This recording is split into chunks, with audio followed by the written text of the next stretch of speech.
Drama today in Edo State House of Assembly over fears of possible takeover of the complex. As 17 lawmakers said they impeached Mr. Okiye as the Speaker of the House. Tension in the air ahead of the governorship election in the state.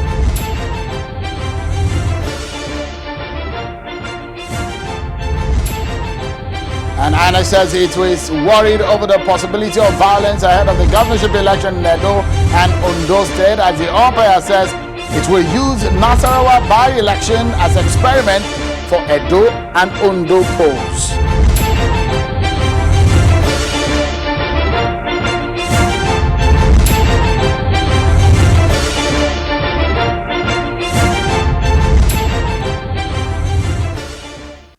Hello everyone and welcome to the program. This is Politics Today live on Channels Television.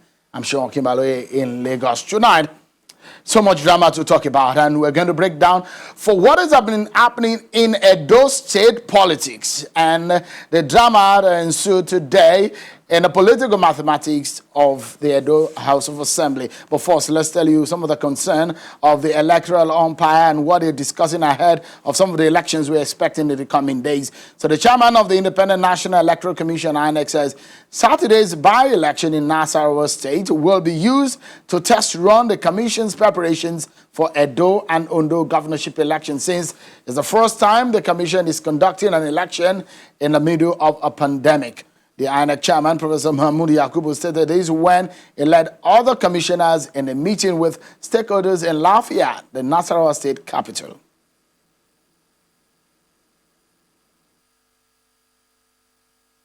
In the history of INEC, we conducted election under a global health emergency like the COVID-19. I know that, and you all know that we have two major elections coming up in September and October.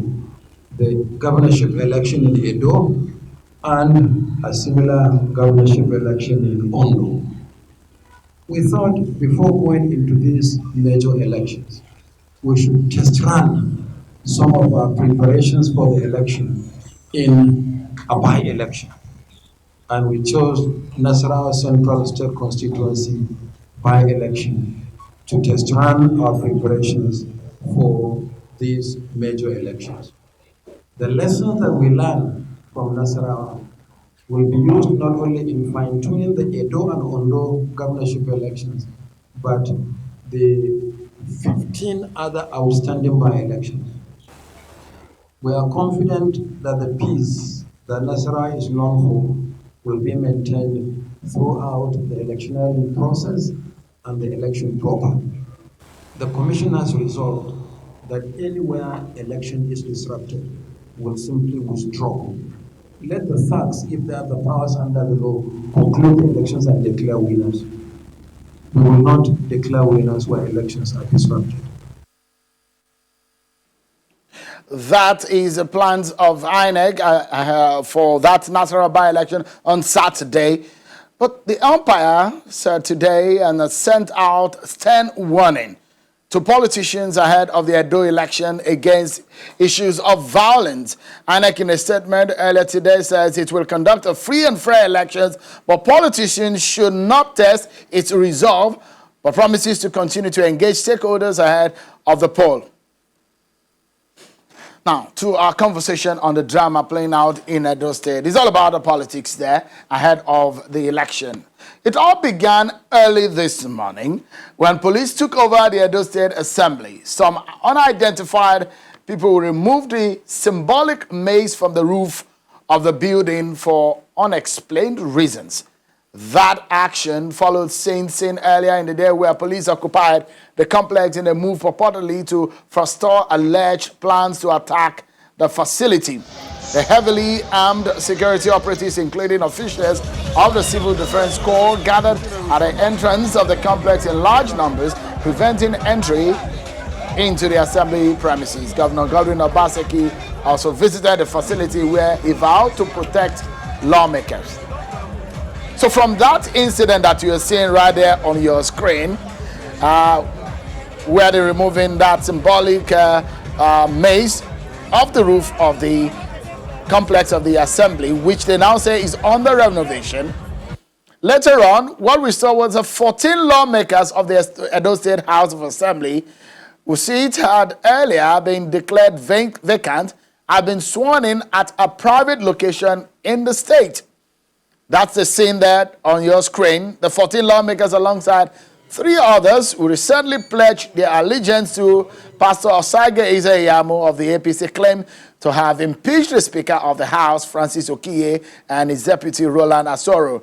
The 17 lawmakers have elected Victor Edoro and Emmanuel Agbaje as Speaker and Deputy Speaker and have adjourned sitting till August 7th. All the 17 of the lawmakers signed the impeachment notice, a copy of which was received by Channels Television. So let's get talking, and let me do some kind of breakdown for you. So we'll be talking about the mathematics of the politics of the Edo Assembly and what this means, the implication. So let me show you this. The number of lawmakers in the Edo State House of Assembly is 204. According to the Constitution, which perhaps we might be talking about at some point of the program, talks about quorum of them to sit. So the quorum for sitting in the assembly, as specified by the Constitution, is 1/3. So mathematically speaking, what is the 1/3 of 24? 8. Now, let me give you a lowdown on the timeline of what has happened in the past. On the 17th of July 2019, we had 10 pro-Obaseki lawmakers sworn in, 14 anti-Obaseki lawmakers not inaugurated. On the 3rd of August 2020, Deputy Speaker Idiaye, 4 others declared support for Pastor Ize-Iyamu. On August 4, 2020, Honorable Idiaye was removed as a Deputy Speaker. And today, 17 lawmakers signed impeachment of Okiye as Speaker. So mathematically speaking and presumptively, let me show you this. This is what is obtainable, or what we know for now. We have about 7 lawmakers on the side of the governor and the PDP. We have about 17 lawmakers on the side of the APC, as much as we know. But from what we are hearing on the ground, we also hear again that 2 of the lawmakers out of the 7 might be sitting on the fence. That is what we know. So let's get talking. I have joining me on the program tonight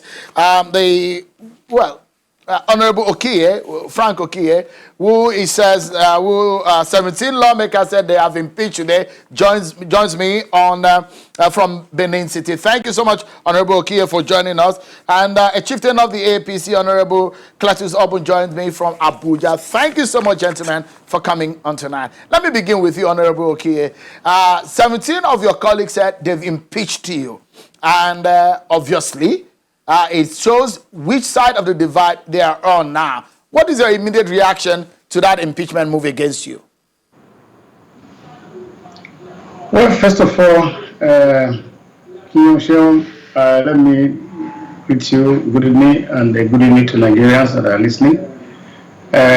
Ordinarily, I would just have ignored that as a question because you are the one mentioning it to me. I know that the House, we sat yesterday, did all the normal daily proceedings, and then it was adjourned till Monday. So I don't know where 17 lawmakers could be sitting to impeach me. It's a completely a non-issue, and that is what I have to say. It's a non-issue. I don't have to join issue with that at all. There is nothing in there, absolutely nothing in there. Because they could have afforded to gather in the private bar and have some drink and talk about anything. So that is not enough for me to lose sleep about. There is nothing in there, I must say, Sharon. Thank you. So if you look at what happened today, first and foremost, we saw you with the governor at the House of Assembly complex. And it does look like something was fishy, according to what you said there. What do you think is happening if you say that impeachment does not stand? Yeah, Sharon, it is true that there were, a lot of attempt to, subvert the the legality of the people's will in Edo State, but the attempt failed, and that's obviously it failed because we had on good, information that some persons, including the governor of Imo State and the former national chairman of APC, to be led by the former deputy speaker to unleash terror, on the assembly and probably think of taking over the assembly. But by this morning, we were there. We saw that the information has gone so well, and that Edo people had already gathered, at the premises of the assembly. Policemen were also found, around, keeping vigil and to protect the property, of the state. So we were there, and the government met me. We addressed the press. We told the people that all such attempts that are, built on illegality really would not stand, and that we have the capacity, we can resist them, not by our physical strength, but by the law of the state. So you, just a quick one. So you had information that there was a plan to take over the assembly. That's what you had. Yeah, to invade the assembly. Yeah, because even yesterday in our sitting, I had to address, a world press conference to respond to the information. It was an intelligent report, and it got to find out that some element of truth were embedded in it. Honorable, do you have because the politics of the legislature is the politics of number. You can only sit when you have the number. You can only vote when you have the number. You can only pass any law when you have the number. Do you have the number to your side? Yeah, so, when you were giving the analysis of, the state assembly, like a chronology of the assembly since this 7th assembly, you are aware that on the 17th of June 2019, the House was inaugurated through a proclamation by the governor. And 9 members out of the 24 were there to be proclaimed. Some members refused to show up. That led us to a judgment in public, to a judgment in High Court, through a court, a competent Federal High Court, and that has affirmed that the inauguration was legal and duly. So since then, we have carried on with the business of legislation, bringing our numbers to 10. And after a year, running to a year, because of the constitutional provision that you must meet the 181 days. So a lot of our members ran foul of that. And as well, we didn't have a choice than to declare the seats of those members vacant, because they were not willing, in spite of all the appeal that we made. All right, so that's the grounds that you have right now. Apologies. Let me just cut you for a moment, and let's hear from the other side for a minute before we go on our break. Honorable Cletus Obul, let me get your reaction. You heard the premise and the background of the issues from the other side. How do you react to what has happened today? He said what has happened today as regarding the impeachment does not hold water, according to Honorable Okiye. You don't expect the former speaker to say so, but I will give you this as a parliamentarian.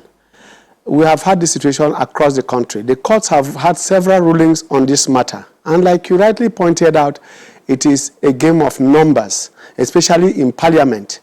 But let me say that giving me 1 minute after giving 10 minutes to the speaker or the former speaker is not fair to me. But having said that, I'll make judicious use of what I have with me. Let me say this to you, that in parliamentary procedure, the rules of the House are part of the Constitution of Nigeria. The power to make rules is enshrined in the Nigerian Constitution, which is the ground norm of all laws. Therefore, in making the rules for the House, one of the parliamentary privileges you enjoy and the rules of parliament, don't forget that Nigeria is a member of the International Parliamentary Union, Nigeria is a member of the African Parliamentary Union, and a member of the Commonwealth Parliamentary Union. That means that all rules applying to all parliaments on earth apply to Nigeria. Now, in that regard, you will be shocked to hear that 17 members out of 24 is more than 2/3. That can even impeach a governor. Now, the proclamation that they went to court to affirm only means that a presiding officer of the House, either a speaker or deputy speaker, so designated at that point, can inaugurate the other members, which is the same thing as saying that in the course of parliament, if there's a by-election or an introduction or a court judgment that brings in a new member, you don't allow another proclamation for you to swear in that member. So what the parliamentarians did today was in line with that tradition. The second thing I want to point out is that... Honorable Robin, let me cut into whatever. Just take a pause, please. Hold your thoughts. When we come back to you and you have your time. I just wanted you to hear the other side so that you can respond to it. We'll take a break, and when we return, we'll talk more about the politics of Edo State, what has happened today, and the governorship election that is ahead of us. Don't go anywhere, everyone. We'll be right back. Thank you so much, everyone, for staying with us. Let's get back to the conversation. So there's a lot of drama happening. Some lawmakers whose seats are said to have been declared vacant today gathered and said they've impeached the speaker, Honorable Okiye. We've been having Honorable Okiye speaking to us tonight on the program. I show you today the political mathematics of the assembly. Where does that stand in the scheme of things? Let's get back to the conversation with Honorable Okiye and Honorable Cletus Obon. Let me go back to Abuja with Honorable Cletus Obon. So give us a sense of what is happening. By law, the law permits the speaker to declare seats vacant. And as that has happened, legally speaking, you have to go for an election if your seat has been declared vacant. Legally speaking, could those 14 lawmakers still lay claim to their seats? Now, you say 14 lawmakers. By his own admission and by what is before the courts, after the proclamation, 14 persons were not proclaimed, so they couldn't have been lawmakers. That means they don't qualify to sit on that floor. So who were you now telling not, whose days were you counting? For people who are not inaugurated, were they members as at that point? They became members this morning when they were inaugurated by the elected speaker. Because, as you speak, Asian South and Northeast and Asian Southeast members of the assembly who you are calling neutral are not neutral. They have joined these orders and they are 19. Those are the numbers that start today. And where you are calling a private residence was within the premises of a Edo House of Assembly. And by parliamentary procedure and rules, you cannot sit outside of that place. But please ask Mr. Speaker that since June 7, when they were inaugurated, where have they been sitting? They claim that that place was under reconstruction. When did he become a deputy site engineer while the governor became the site engineer? If he was changing his rules and acting as the chief security officer, which we see Zulum doing, which we see people like Ganduje, the chairman of the campaign council for APC, doing in Edo State and in Kano, you would have seen him wanting to repair that place all this time since June 2019. But as we speak, no such thing happened until today, when they felt that power was about to be drained from them. And they now took over. They did not just take over. Here the people, and you are watching them. They are not carpenters. They are not workers from the Ministry of Works in Edo State. They are hoodlums from the street, and they call them Edo people. Edo people are removing and desecrating the only authority that makes democracy a democracy, and that is defined by the presence of a parliament. In any crime, what makes a democracy is parliament, and parliament is being desecrated. There is an abominable, sacrilegious decimation of the parliament, and they are feeling that it is about Edo 17 or 18 lawmakers. It is about democracy in Nigeria. People paid their lives to bring this democracy about. The way and manner they are going about it, desecrating the only instrument and the only pivot that holds democracy, especially in Edo State, is like Emperor Nero is in power. Let me say this. This governor who has brought us a... This governor who has brought us a memorandum of understanding... Honorable Obon, just a moment, and brought us MEGA, MEG. Yeah. What makes... Note. Just a moment. Let me ask you, what gives the parliament the authority to begin a session is a proclamation by the executive, either the governor or the president. On what proclamation, since 2019, will these 14 or 17 lawmakers say they are sitting today and impeached Okiye? By the very court judgment he is holding, which he talked about, that proclamation was made and the court said it was validly made. Thereafter, you can't make a second proclamation, assuming that there is a by-election for another House of Assembly election, somebody by death or by removal or by dismissal by a court. There is a vacancy. If that lawmaker, 2 or 3 of them, are brought into that house, there will not be another proclamation for them to be sworn in. It only requires the clerk of the House to do that. That is the position of the law. So that proclamation by the governor on the 7th of June stands, and the court have so said. That's why it was not challenged. It is on the basis of that proclamation that the speaker or deputy speaker, as the case may be, can be impeached or not. All you require is 2/3 of the members that will require to remove a speaker. If the members now came out and removed the speaker and appointed another speaker who now inaugurated the members, it doesn't require time lag. Nowhere in the constitution or in the rules of any parliament is a time lag given for inauguration and thereafter. Let me allow Honorable Okiye to react to some of the things that you have raised today. Honorable Okiye, would you like to react to some of the things that Honorable Obun has said as regarding the legality of what happened with the 17 lawmakers today? Well, let me quickly say, because I'm being dragged into even jolly issues where there is no basis, as a matter of fact. I must confess that there is no 17 lawmaker anymore anywhere. The 14 lawmaker whose seats have been declared vacant has lost their status.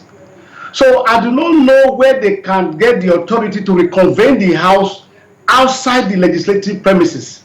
So it is from the beginning a edification on the hollowness of that chamber.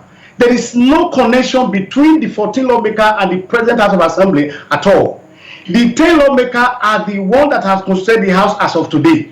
What you find happening is that out of these 10, 3 merely shift their allegiance against the original position, which is fine. It is within their constitutional right. For anybody to so do by going out of their way to constitute an alternative governance amount to treasonable felony. It is unacceptable. Nobody can listen to them. So, Honorable Okiye, if I may ask you, it does look like a stalemate of some sort, which perhaps might require some judicial intervention. Where do you go from here, quickly, if we can close the program in a few seconds? It is no stalemate. You see, they are just bringing issues that does not exist. I must tell you, this matters is even being challenged in court. All the parties that are concerned in this matter are in court. So why would they wait for the court to determine? We are there, we have been sitting, we are doing our job. 1/3 of the 24 seats that ought to make the House is 8. And we are still 10. Nobody is suspended and nobody is driven off. So the 10 can still do the business of legislation. So this one they are talking about impeachment is bringing in. In fact, I think this argument that we are having is what is even making a case for them. Otherwise, there is nothing there. The 10 legislators are the one. By now, the INEC ought to have even conducted by-election in those constituencies. All right. Their seats have been vacant, and they are challenging that in court. Why INEC should declare? Why INEC must not conduct elections in those areas? And that is where we are. So this is just abuse on the process of democracy and an infringement on the rights of the people and treasonable in nature. Honorable Okiye, let me allow Honorable Obun to give us his final thoughts on the program. Honorable Okiye does not believe there is a stalemate and there is no issue. It's a non-issue according to Honorable Okiye. Where do you go from here, especially your side of the divide? Just in about 60 seconds so that we can close the program. Well, our numbers are swelling. Like I told you, he has admitted they were 10. 3 have left. 2 have left this afternoon. And I've called them Asian Northeast and Asian Southeast. All have already moved. So that means 5-5, even from the ones inaugurated. And like I said, if people were not inaugurated into the House, who were you removing? And whose days were you counting? Finally, I want to say this. The governor's desperation should not destroy Edo State and degenerate into the kind of violence we saw in that house. The man has brought memorandum of underdevelopment for Edo people.